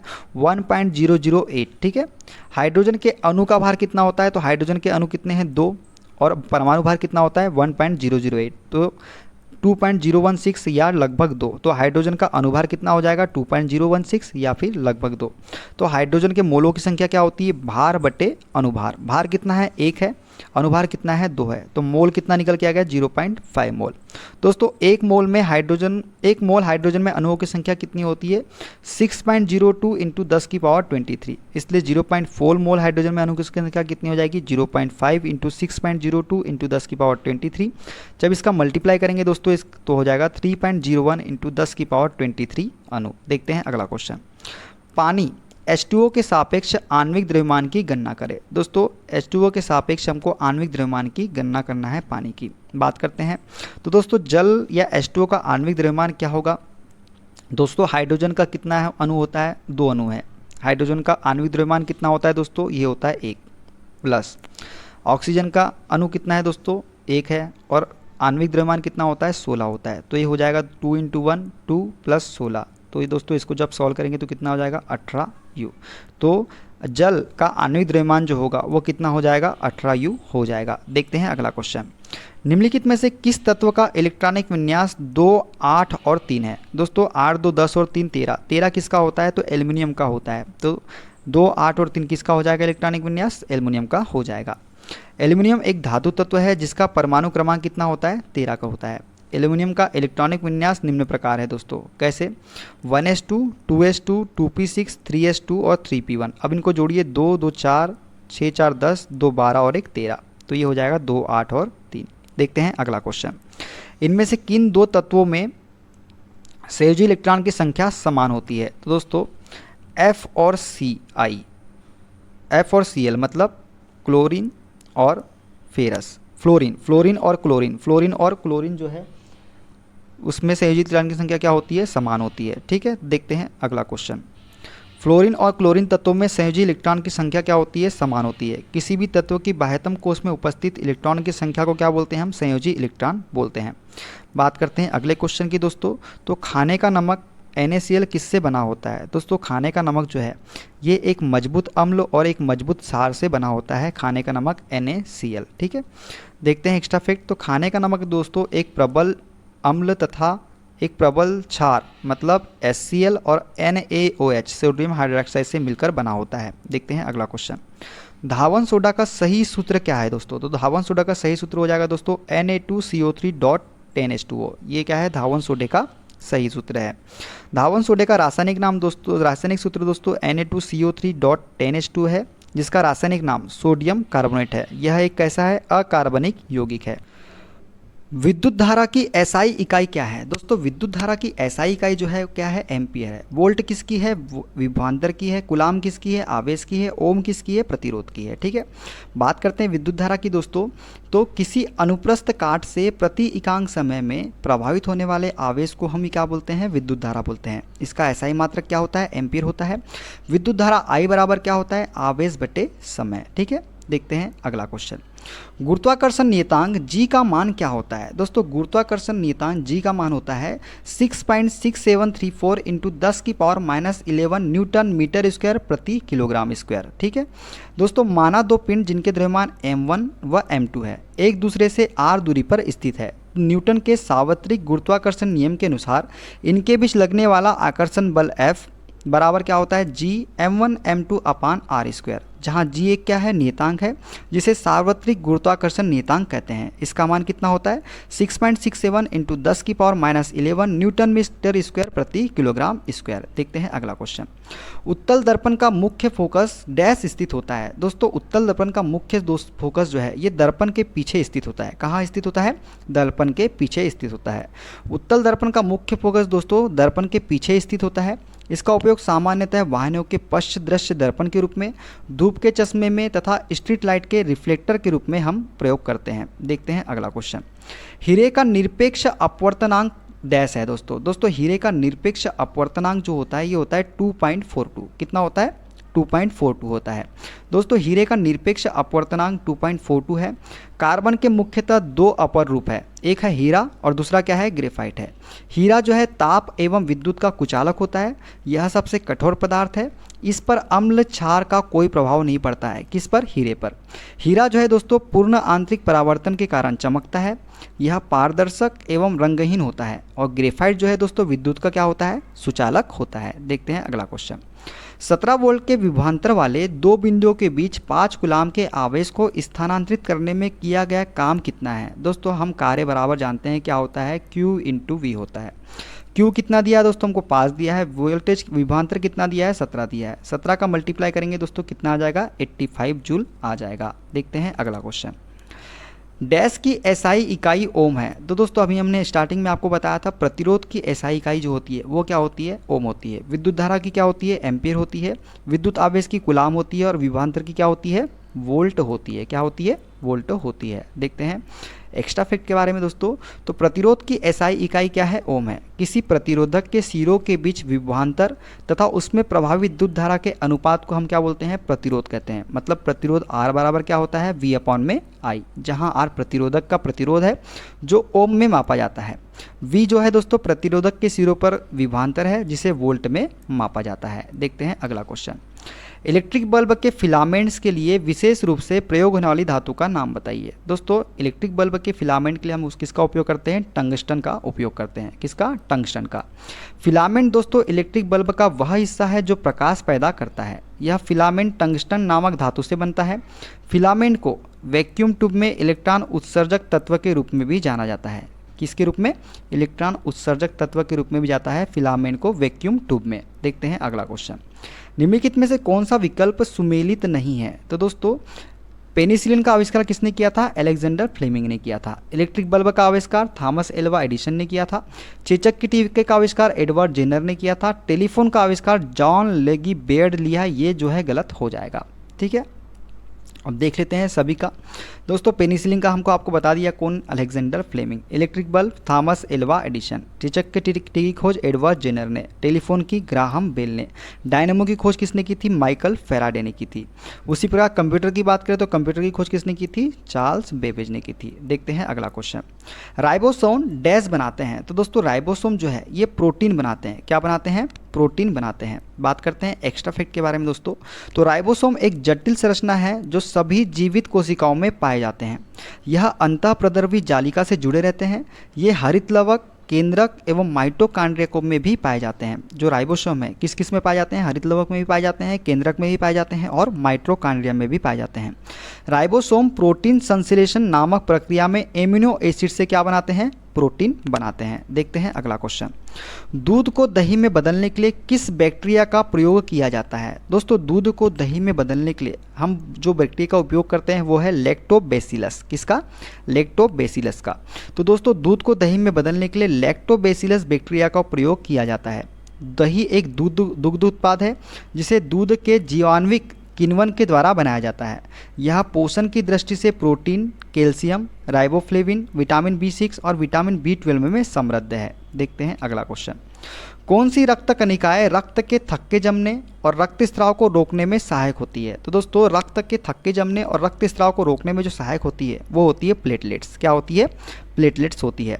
दोस्तों रक्त में उपस्थित प्लेटलेट्स जो है कणिकाएं रक्त के थक्के जमने और रक्तस्राव को रोकने में सहायक होती है। रक्त एक कैसा ऊतक है? तो रक्त एक तरल संयोजी ऊतक है। संरचना के आधार पर रक्त को दो भागों में बांटा गया है। प्लाज्मा जो कि रक्त का 55 से 60% भाग होता है और रुधिर कणिकाएं जो कि रक्त का 40 से 45% भाग है। ठीक है, ये दो भाग कौन कौन से? प्लाज्मा और रुधिर कणिकाएं। दोस्तों रक्त में 3 प्रकार की कणिकाएं पाई जाती है। एक तो है लाल रक्त कणिकाएं जिसे हम RBC बोलते हैं, रेड ब्लड सेल। एक होती है श्वेत रक्त कणिकाएं जिसे हम बोलते हैं व्हाइट ब्लड सेल। तीसरी होती है प्लेटलेट्स। दोस्तों मानव रक्त में प्लेटलेट की संख्या 2.5 लाख प्रति घन मिलीमीटर होती है। प्लेटलेट्स का कार्य है क्षतिग्रस्त भाग से बहते हुए रक्त का थक्का जमाना। देखते हैं अगला क्वेश्चन। निम्नलिखित में से कौन सा प्रमस्तिष्क के बारे में सही नहीं है? दोस्तों प्रमस्तिष्क के बारे में हमको बताना है कि कौन सा सही नहीं है। पहला ऑप्शन है दोस्तों, इसमें 2 भाग होते हैं जिन्हें प्रमस्तिष्क गोलार्ध कहा जाता है। बिल्कुल सही है। यह मस्तिष्क का सबसे बड़ा भाग लगभग 80% है। ये भी सही है। यह मस्तिष्क का अग्र, शीर्ष और पार्श्व भाग बनाता है। ये भी सही है। प्रमस्तिष्क मांसपेशियों की गतिविधि का समन्वय करता है। ये गलत है दोस्तों। ठीक है, अब देखते हैं एक्स्ट्रा फैक्ट के बारे में दोस्तों मस्तिष्क मानव शरीर का केंद्रीय सूचना एवं प्रसारण अंग है। मस्तिष्क को मुख्यतः 3 भागों में विभाजित किया जाता है तथा अग्र मस्तिष्क, मध्य मस्तिष्क तथा पश्चिम मस्तिष्क। ये 3 भाग कौन कौन से हैं? अग्र मस्तिष्क, मध्य मस्तिष्क और पश्चिम मस्तिष्क। प्रमस्तिष्क अग्र मस्तिष्क का हिस्सा होता है। जो ये प्रमस्तिष्क है ये किसका हिस्सा है? अग्र मस्तिष्क का। जो मस्तिष्क का लगभग कितना % होता है? 80% होता है तथा यह मस्तिष्क का अग्र, शीर्ष तथा पार्श्व भाग बनाता है। सोचना, समझना, स्मरण, प्रेम, घृणा, भय आदि का नियंत्रण व समन्वय प्रमस्तिष्क द्वारा ही होता है, जबकि मांसपेशियों की गतिविधियों का नियंत्रण पश्चिम मस्तिष्क द्वारा होता है। देखते हैं अगला क्वेश्चन। निम्न में से कौन सा अपने आप में एक संतुलित आहार है? तो दोस्तों दूध जो है अपने आप में एक संतुलित आहार है। दूध को एक संतुलित आहार माना जाता है दोस्तों। इसमें calcium, magnesium, zinc, phosphorus, iodine, iron, potassium, vitamin A, vitamin D, vitamin B12, protein इत्यादि मौजूद रहते हैं। ठीक है, इसीलिए इसे एक संतुलित आहार माना जाता है। देखते हैं अगला क्वेश्चन। निम्न में से कौन गैर संक्रमण रोग का एक उदाहरण है? गैर संक्रमण रोग जो है दोस्तों ये हो जाएगा उच्च रक्तचाप। ठीक है, एक गैर संक्रमण रोग है। कई रोग ऐसे होते हैं जो दोस्तों जो स्पर्श, वायु, भोजन, जल या यौन संपर्कों के कारण एक व्यक्ति से दूसरे व्यक्ति में संक्रमित नहीं होते हैं। ये रोग गंदा खाना खाने तथा खराब जीवन शैली या आदतों के कारण विकसित होते हैं, जैसे मोटापा, मधुमेह, हाइपरटेंशन गैर संक्रामक रोग के उदाहरण हैं। ठीक है, देखते हैं अगला क्वेश्चन। टेरिडोफाइट डैश होते हैं। दोस्तों टेरिडोफाइट जो होते हैं ये बीज रहित संवहनी पौधे होते हैं। कौन से होते हैं? बीज रहित संवहनी पौधे। टेरिडोफाइटा वर्ग के अंतर्गत पर्णहरिम युक्त क्लोरोफिल व अपुष्पोद्भिद मतलब क्रिप्टोगेम्स पौधे आते हैं, अर्थात इस वर्ग के पौधे पुष्पहीन तथा बीज रहित संवहनी पौधे होते हैं। इस वर्ग के पौधे प्रायः बहुकोशिकीय होते हैं तथा नम व छायादार स्थानों में पाए जाते हैं। उदाहरण की बात करें तो फर्न हो गया, लाइकोपोडियम हो गया, ये क्या है? ये जो है ये टेरिडोफाइटा वर्ग के अंतर्गत आने वाले पौधे हैं। ठीक है, देखते हैं अगला क्वेश्चन। पौधों की पत्तियों से पानी के वाष्पीकरण को क्या कहते हैं? दोस्तों पौधे की पत्तियों से पानी के वाष्पीकरण को हम बोलते हैं ट्रांसपीरेशन। क्या बोलते हैं? ट्रांसपीरेशन हम बोलते हैं। वाष्पोत्सर्जन, पौधों की पत्तियों से पानी के वाष्पीकरण को वाष्पोत्सर्जन ट्रांसपीरेशन कहा जाता है। पेड़ पौधे मिट्टी से जिस जल का अवशोषण करते हैं उसके केवल थोड़े से अंश का ही पादप शरीर का में उपयोग होता है। वाष्पोत्सर्जन की दर को जिस यंत्र द्वारा मापा जाता है उसे हम बोलते हैं क्या? पोटोमीटर। क्या बोलते हैं उसे? हम पोटोमीटर बोलते हैं। देखते हैं अगला क्वेश्चन। निम्नलिखित में से कौन सा बहुविखंडन प्रदर्शित करता है? दोस्तों बहुविखंडन जो है ये प्लाज्मोडियम प्रदर्शित करता है। प्लाज्मोडियम दोस्तों बहुविखंडन को प्रदर्शित करता है जो कि अलैंगिक प्रजनन का एक प्रकार है। इस प्रकार के प्रजनन में जनक जीव विखंडित होकर एक ही समय पर कई नए जीवों को उत्पन्न करता है, जबकि हाइड्रा तथा यीस्ट में मुकुलन द्वारा नए जीव उत्पन्न होते हैं। ठीक है, किसके द्वारा? हाइड्रा द्वारा। हाइड्रा तथा यीस्ट में मुकुलन द्वारा नए जीव उत्पन्न होते हैं दोस्तों, और प्लाज्मोडियम बहुविखंडन को प्रदर्शित करता है। देखते हैं अगला क्वेश्चन। किस पौधे का वैज्ञानिक नाम सोलेनम ट्यूबरोसम है? क्या है? Solanum tuberosum. तो इसका नाम हो जाएगा आलू। आलू का वैज्ञानिक नाम जो होता है सोलेनम ट्यूबरोसम होता है। ठीक है, आलू का वैज्ञानिक नाम दोस्तों सोलेनम ट्यूबरोसम है। आलू एक सब्जी है। वनस्पति विज्ञान की दृष्टि से यह एक तना है। इसका उद्गम स्थान दक्षिणी अमेरिका का पेरू है। टमाटर का वैज्ञानिक नाम क्या है? Solanum lycopersicum. प्याज का वैज्ञानिक नाम क्या याद रखना है आपको? Allium cepa. कद्दू की बात करें तो इसका वैज्ञानिक नाम क्या है? कुकुरविटा मैक्सिमा। ठीक है, देखते हैं अगला क्वेश्चन। डैश एक यौगिक नहीं है। दोस्तों यौगिक कौन सा नहीं है? तो लेड जो है एक यौगिक नहीं है। चाक, हाइड्रोजन सल्फाइड, सल्फर डाइऑक्साइड ये क्या है? एक यौगिक है। दो या दो से अधिक तत्व जब एक निश्चित अनुपात में रासायनिक बंध द्वारा जुड़कर जो पदार्थ बनाते हैं उसे रासायनिक यौगिक कहते हैं, जैसे chalk, hydrogen sulphide, sulphur dioxide. Lead एक तत्व है जो कि धातु है। देखते हैं अगला क्वेश्चन। निम्न में से किस तत्व के लिए प्रतीक में दो अक्षर शामिल होते हैं? कार्बन का C होता है, आयोडीन का I होता है, फ्लोरीन का F होता है, तो लोहा Fe। तो दो अक्षर किस में प्रयोग हो रहे हैं? लोहे में। ठीक है, देखते हैं अगला क्वेश्चन। डैश H2SO4 का आणविक द्रव्यमान है। दोस्तों H2SO4 का आणविक द्रव्यमान हमको निकालना है। दोस्तों हाइड्रोजन के कितने अणु हैं हमारे पास में? 2 अणु हैं। आणविक द्रव्यमान कितना होता है? एटॉमिक मास 1 होता है हाइड्रोजन का। सल्फर के आणविक अणु कितने हैं? 1 है। एटॉमिक मास कितना होता है? 32 होता है। ऑक्सीजन के अणु कितने हैं? 4 है। एटॉमिक मास कितना होता है? 16 होता है। तो 2 × 1 + 1 × 32 + 4 × 16। इनको जब सॉल्व करेंगे दोस्तों तो हो जाएगा 2 + 32 + 64, जोड़ेंगे तो कितना आ जाएगा? 98U आ जाएगा। ठीक है, देखते हैं अगला क्वेश्चन। एक तत्व का इलेक्ट्रॉनिक विन्यास 2 8 4 है। तत्व का नाम क्या है? दोस्तों 8 2 10 और 4 14। 14 हमको पता है किसका होता है? सिलिकॉन का होता है। ठीक है, सिलिकॉन की परमाणु संख्या कितनी होती है? 14 होती है तथा इसका इलेक्ट्रॉनिक विन्यास 1s2 2s2 2p6 3s2 3p2 या 2 8 4 होता है। विद्युत संयोजी यौगिक डैश में विद्युत चालन प्रदर्शित करते हैं। तो दोस्तों विद्युत संयोजी यौगिक जो है ये गलित अवस्था में विद्युत चालन प्रदर्शित करते हैं। कौन सी अवस्था में? गलित अवस्था में।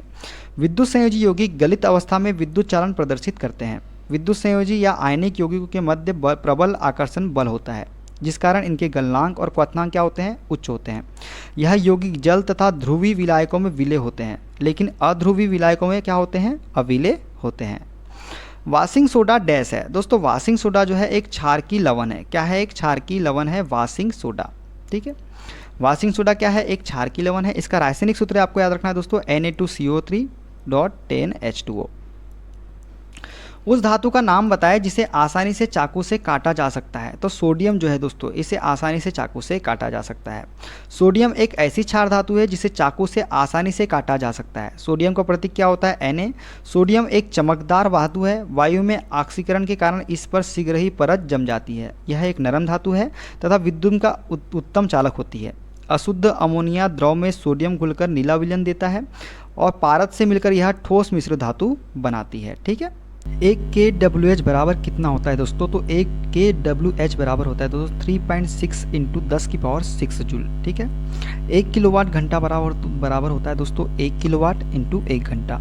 1 किलोवाट में कितने वाट होते हैं? तो 1000 वाट होते हैं। और 1 घंटे में कितने मिनट होते हैं? 60 मिनट होते हैं। जब इसका मल्टीप्लाई करेंगे तो क्या हो जाएगा? 1000 जूल प्रति सेकेंड इंटू 60 सेकेंड। तो ये हो जाएगा 1000 इंटू 3600 जूल। तो ये हो जाएगा 36 लाख जूल, जिसको हम क्या लिख सकते हैं? 3.6 इंटू 10⁶ जूल। देखते हैं अगला क्वेश्चन। गुरुत्वीय त्वरण G डैश पर निर्भर नहीं करता है। तो दोस्तों गुरुत्वीय त्वरण G जो है किस पर निर्भर नहीं करता है? गिरने वाली वस्तु के द्रव्यमान m पर निर्भर नहीं करता है गुरुत्वीय त्वरण G। जब भिन्न भिन्न द्रव्यमानों की दो वस्तुओं को मुक्त रूप से वायु की अनुपस्थिति में ऊपर से नीचे गिराया जाता है तो दोनों वस्तुएं जमीन पर एक साथ गिरती है, क्योंकि गुरुत्वीय त्वरण G बराबर क्या होता है? Gm/r² का मान गिरने वाली वस्तु के द्रव्यमान पर निर्भर नहीं करता है। ठीक है, देखते हैं अगला क्वेश्चन। अवतल दर्पण के मुख्य अक्ष पर स्थित वह बिंदु क्या कहलाता है जहां से प्रकाश की किरण बिना किसी विचलन के वापस परावर्तित हो जाती है? तो दोस्तों अवतल दर्पण के मुख्य अक्ष पर स्थित वह बिंदु क्या कहलाता है? वक्रता केंद्र कहलाता है, जहां से प्रकाश की किरण बिना किसी विचलन के वापस परावर्तित हो जाती है। दोस्तों बात करते हैं एक्स्ट्रा फैक्ट के बारे में। तो अवतल दर्पण के मुख्य अक्ष पर स्थित या दर्पण के गोले के केंद्र को गोली दर्पण का वक्रता केंद्र कहा जाता है। अवतल दर्पण का वक्रता केंद्र इसके सामने स्थित होता है। जो अवतल दर्पण होता है इसमें वक्रता केंद्र कहाँ होता है? दर्पण के सामने स्थित होता है। यह प्रकाश की किरणों को बिना किसी विचलन के वापस उसी मार्ग पर परावर्तित कर देता है। गोली दर्पण या अवतल दर्पण की परावर्तक सतह गोले का एक भाग बनाती है और इस गोले के केंद्र को दर्पण का वक्रता केंद्र कहा जाता है। देखते हैं अगला क्वेश्चन। प्रकाश की किरण पानी से ग्लास तक जाती है, यह झुकता है। तो दोस्तों प्रकाश की किरण जब पानी से ग्लास तक जाती है तो यह सामान्य की ओर और धीमा हो जाता है। क्या हो जाता है? सामान्य की ओर और धीमा हो जाता है। दोस्तों जब प्रकाश एक माध्यम से दूसरे माध्यम में तिरछा होकर गमन करता है तो वह दोनों माध्यमों के पृथककारी तल पर अभिलंब की ओर अथवा अभिलंब से दूर मुड़ जाता है। इसे हम क्या बोलते हैं? प्रकाश का अपवर्तन कहते हैं। अर्थात प्रकाश की किरण एक से दूसरे माध्यम जैसे वायु से जल अथवा कांच में प्रवेश करने पर अपने मार्ग से अभिलंब की ओर मुड़ जाती है। इसी प्रकार जब प्रकाश की किरण पानी से ग्लास तक जाती है तो अभिलंब की ओर मुड़ जाती है और उसकी गति क्या हो जाती है? धीमी हो जाती है। देखते हैं अगला क्वेश्चन। एक फ्यूज का कार्य सिद्धांत होता है। दोस्तों फ्यूज का कार्य सिद्धांत होता है विद्युत धारा द्वारा उत्पन्न ऊष्मा के सिद्धांत पर कार्य करता है एक फ्यूज विद्युत धारा के ऊष्मीय प्रभाव के सिद्धांत पर कार्य करता है। फ्यूज तार का प्रयोग विद्युत परिपथ में शॉर्ट सर्किट या अति भारण के दौरान उपकरणों को क्षतिग्रस्त होने से बचाने के लिए किया जाता है, जिसका अभिलाक्षणिक गुण उच्च प्रतिरोधकता तथा निम्न गलनांक होना चाहिए। जो फ्यूज होता है दोस्तों इसमें क्या होना चाहिए? उच्च प्रतिरोधकता होनी चाहिए और निम्न गलनांक होना चाहिए। फ्यूज तार उच्च प्रतिरोध के कारण ही अत्यधिक धारा प्रवाह के दौरान तापमान के बढ़ जाने के कारण क्या हो जाता है? पिघल जाता है। देखते हैं अगला क्वेश्चन। श्रृंखला में जुड़ी 20 ओम कॉइल्स का कुल प्रतिरोध कितना होगा? 20 ओम कॉइल का कुल प्रतिरोध होगा दोस्तों कितना? ये हो जाएगा 60 ओम। श्रृंखला में क्या होता है? RT बराबर होता है R1 plus R2 plus R3। तो कितने हैं? 3 है, तो 20 60 हो जाएगा। ठीक है। डैश चालक के टर्मिनलों के बीच विभवांतर बनाए रखने में मददगार है। तो दोस्तों चालक के टर्मिनलों के बीच विभवांतर बनाए रखने में मददगार होता है क्या? बैटरी जो है चालक के टर्मिनलों के बीच विभवांतर बनाए रखने में मददगार है। बैटरी चालक के टर्मिनलों के बीच विभवांतर बनाए रखने में मददगार है। बैटरी एक एनर्जी स्टोरेज डिवाइस है। कौन सी डिवाइस है? एनर्जी स्टोरेज डिवाइस, जो कि बहुत सारे सेल्स को जोड़कर बनाई जाती है। सेल्स के अंदर इलेक्ट्रोकेमिकल रिएक्शन होते हैं जो केमिकल एनर्जी को इलेक्ट्रिकल एनर्जी में बदलते हैं। देखते हैं अगला क्वेश्चन। डगलस एंगलबर्ट ने निम्नलिखित में से किस उपकरण या इंटरफेस का आविष्कार किया था? दोस्तों डगलस एंगलबर्ट ने जो है ये कंप्यूटर माउस का आविष्कार किया था। किसका? कंप्यूटर माउस का। दोस्तों कंप्यूटर का आविष्कार चार्ल्स बेबेज ने किया था। कंप्यूटर माउस का डगलस एंगलबर्ट ने किया था। कॉम्पैक्ट डिस्क की बात करें तो जेम्स रसेल जो है इन्होंने कॉम्पैक्ट डिस्क की खोज की थी। यूएसबी पोर्ट अजय भट्ट ने आविष्कारक थे इसके। कौन सा कोशिकांग प्रकाश संश्लेषण के दौरान प्रकाश ऊर्जा का उपयोग करता है? तो दोस्तों कौन सा कोशिकांग है जो प्रकाश संश्लेषण के दौरान प्रकाश ऊर्जा का उपयोग करता है? तो हरित लवक जो है ये प्रकाश संश्लेषण के दौरान प्रकाश ऊर्जा का उपयोग करते हैं। ठीक है, हरित लवक दोस्तों प्रकाश संश्लेषण के दौरान प्रकाशिक ऊर्जा को रासायनिक ऊर्जा में बदलकर उपयोग करते हैं। इनका हरा रंग क्लोरोफिल के कारण होता है। हरित लवक एक प्रकार का कोशिकांग है जो पादप एवं शैवाल की कोशिका में पाए जाते हैं। ये पौधों में भोजन निर्माण में सहायक होते हैं। इसी कारण हरित लवक को कोशिका का रसोई घर कहा जाता है। ठीक है, देखते हैं अगला क्वेश्चन। हाइड्रा, स्टारफिश, प्लेनेरिया निम्न में से किस प्रक्रिया द्वारा उत्पन्न होते हैं? तो दोस्तों हाइड्रा, स्टारफिश, प्लेनेरिया जो है ये जो है पुनर्जनन प्रक्रिया के द्वारा उत्पन्न होते हैं। कौन सी प्रक्रिया? पुनर्जनन। दोस्तों यदि किसी कारणवश जीव क्षत हो जाता है अथवा कुछ टुकड़ों में टूट जाता है तो अनेक टुकड़े वृद्धि करके नए जीव में विकसित हो जाते हैं। उदाहरण की बात करें तो हाइड्रा और प्लेनेरिया जैसे सरल प्राणियों की यदि कई टुकड़ों में काट दिया जाए तो प्रत्येक टुकड़ा विकसित होकर पूर्ण जीव का निर्माण कर देता है। ये क्या कहलाता है? पुनरुद्भवन या पुनर्जनन कहलाती है। ठीक है, देखते हैं अगला क्वेश्चन। मानव शरीर के किस अंग पर एंजियोप्लास्टी की जाती है? दोस्तों एंजियोप्लास्टी जो है हृदय पे की जाती है। किसमें? हृदय में की जाती है। मानव शरीर के हृदय पर एंजियोप्लास्टी की जाती है। एंजियोप्लास्टी एक ऐसी सर्जिकल प्रक्रिया है दोस्तों जिसमें हृदय की मांसपेशियों तक ब्लड सप्लाई करने वाली रक्त वाहिकाओं को खोला जाता है। मेडिकल भाषा में इन रक्त वाहिकाओं को कोरोनरी आर्टरीज कहते हैं। डॉक्टर अक्सर दिल का दौरा या स्ट्रोक जैसी समस्याओं के बाद एंजियोप्लास्टी का सहारा लेते हैं। ठीक है, देखते हैं अगला क्वेश्चन।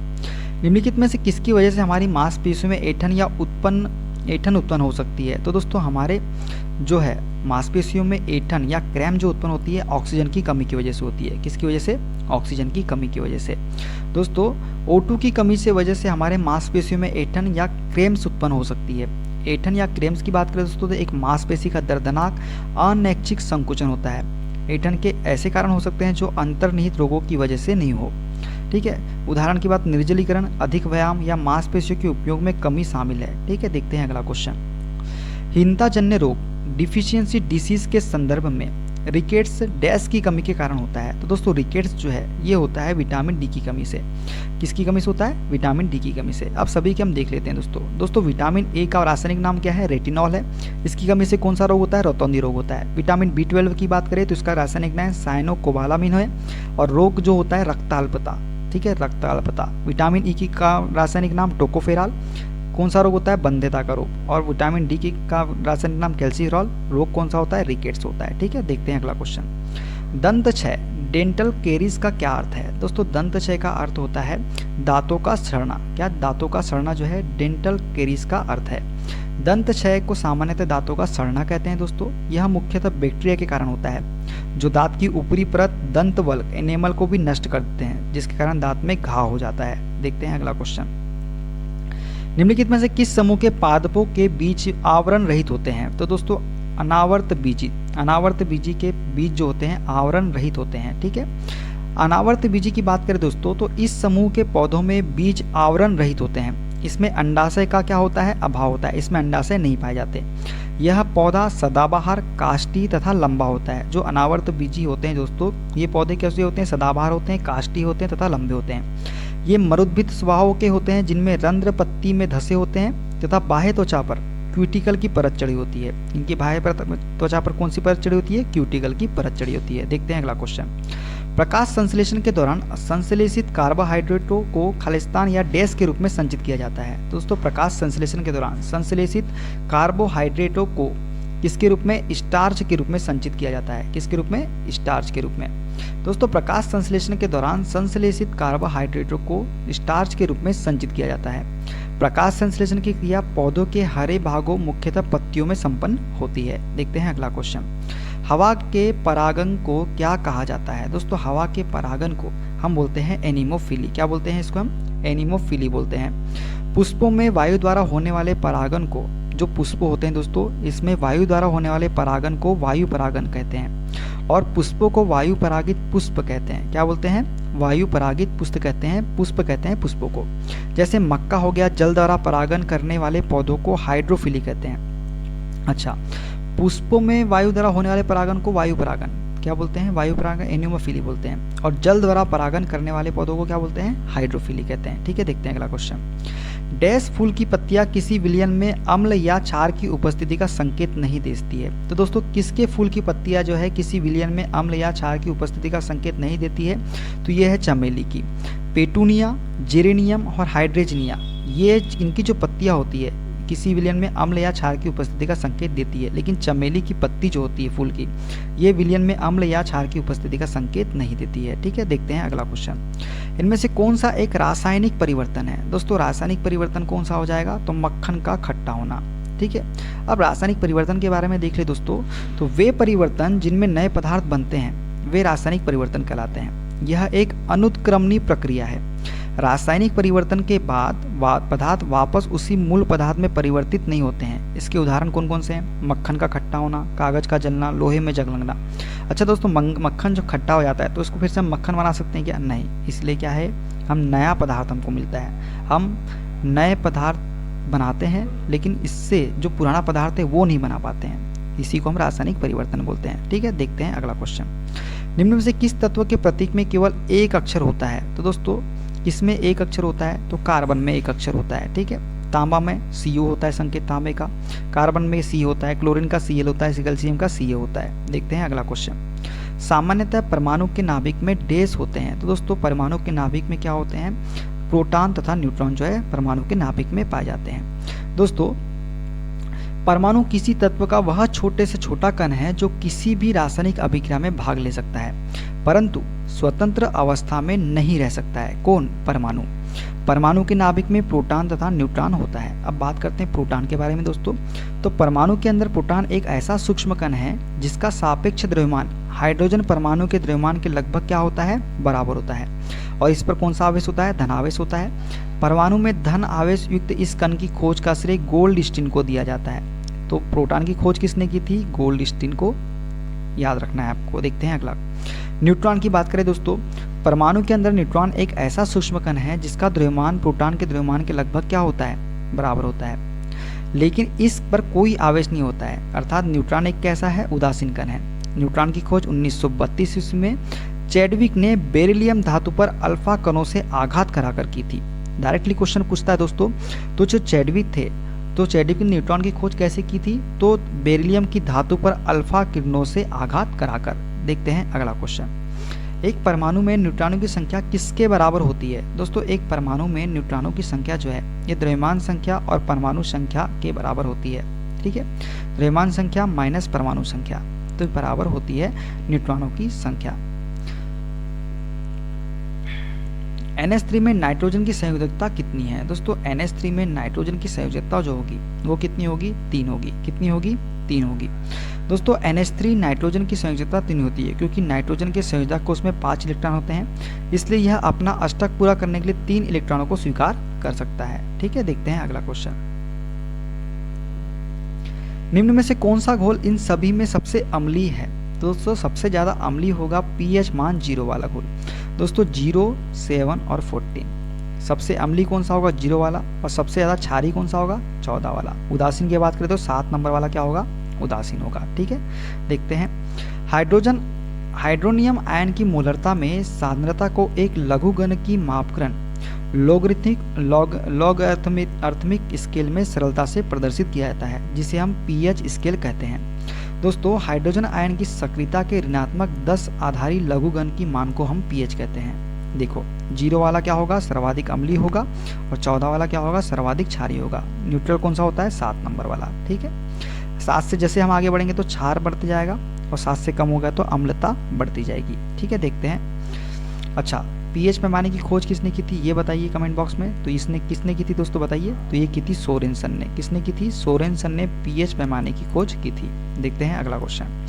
नीला थोता का दूसरा नाम क्या है दोस्तों। तो नीला थोता का दूसरा नाम है दोस्तों ताम्र सल्फेट।